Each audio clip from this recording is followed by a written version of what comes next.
Hello and welcome to the update. I'm Georgia Hawkins. The federal government is scrapping the controversial Covidsafe tracking app, which was once seen as our ticket out of lockdown. The $21 million program is being decommissioned after only identifying 17 close contacts throughout the pandemic. China's ambassador to Australia has hosed down suggestions Beijing plans to build a military base in the Solomon Islands. Zhao Qian has told the National Press Club China's intention has always been to help the Solomons to prosper and improve. China come to Solomon Islands upon request of the government of that country. There is no intention for China to set up the so-called military base in Solomon Islands. The Commonwealth Bank is being accused of greenwashing over its latest climate targets and a refusal to rule out new oil and gas projects.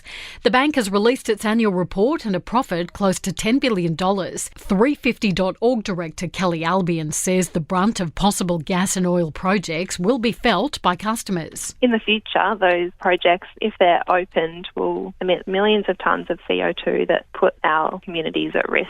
An urgent recall has been issued for nearly 14,000 Holden Commodores with a manufacturing defect. It affects the owners of Holden ZB Commodores made between 2017 and 2020. Apparently, the defect may cause the brake booster to fail and vehicles need to go back to a dealer. And Olivia Newton-John's family has accepted the offer of a state funeral in Victoria.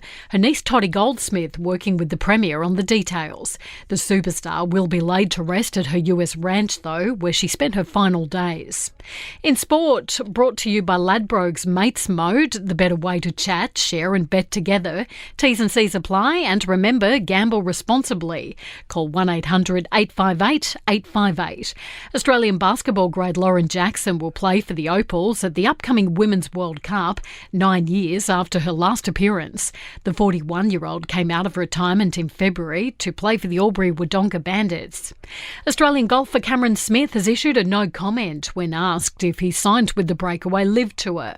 The UK's Telegraph newspaper claims he signed a $140 million deal to join the Saudi-backed league. And tennis star Nick Kyrgios is continuing his winning form from Washington, advancing to the second round in Montreal. In entertainment news, Aussie rapper Iggy Azalea is making a comeback after quitting the music industry last year. The 32-year-old opening up to fans on Twitter, saying she walked away because of all the negative energy, but is coming back bigger and better than ever. And filming of the latest Mad Max movie in Kurnell in Sydney has been shut down because of COVID. Director George Miller tested positive earlier this week, now isolating at home.